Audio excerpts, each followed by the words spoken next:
Ça y est, le Barça va enfin pouvoir passer la seconde sur le mercato et il y a du très beau monde. Restez bien connectés, on vous explique tout ça dans un instant.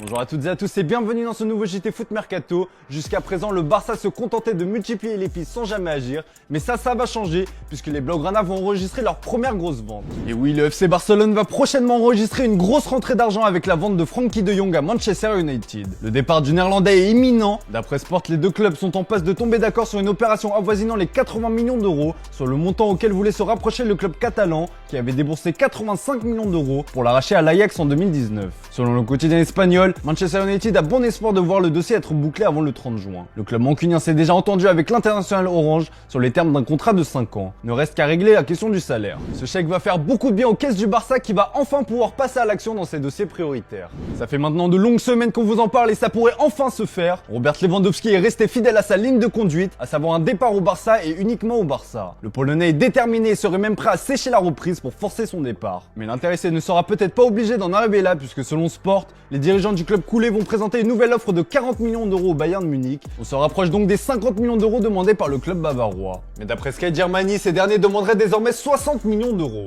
Le serial buteur polonais pourrait être associé à un certain Mohamed Salah. Ne parvenant pas à se mettre d'accord sur sa prolongation, Liverpool aurait décidé de s'en séparer cet été. Mais les 75 millions d'euros réclamés par les Reds devraient calmer les ardeurs du Barça. D'autant que le Real Madrid serait aussi dans le coup. L'autre priorité se trouve au milieu de terrain. Comme on vous l'a expliqué dans la revue de presse de ce matin, Bernardo Silva rêve des Blaugrana. Pour le Mundo Deportivo, c'est sûr, le Citizen sera un joueur du FC Barcelone cet été. Le Portugais fera tout pour réaliser son rêve, lui qui a déjà proposé ses services par le passé, notamment lors de la négociation du transfert de Ferran Torres.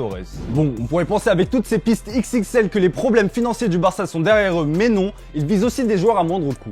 Aussi surprenant que cela puisse paraître, les coulés pourraient tenter de faire revenir Luis Suarez 2 ans après son départ pour l'Atlético de Madrid. Selon Sport, ils ont pris la température au sujet de l'Uruguayen, qui sera libre dans une semaine. Mais El Pistolero semble plus être un plan B en cas d'échec de l'opération Lewandowski, ce qui n'est pas vraiment du goût de l'attaquant de 35 ans qui ne veut pas attendre, d'autant qu'il possède plein d'offres sur la table, comme celle de Villarreal, Séville ou River Plate. Enfin, pour compenser un potentiel départ libre d'Ousmane Dembélé, le Barça envisagerait de conserver Francisco Trincao, qui n'a pas vu Wolverhampton lever son option d'achat de 30 millions d'euros. Ça nous amène donc à la question du jour. Selon vous, quel joueur le Barça doit-il signer en priorité cet été? Comme d'habitude, on attend vos avis dans les commentaires.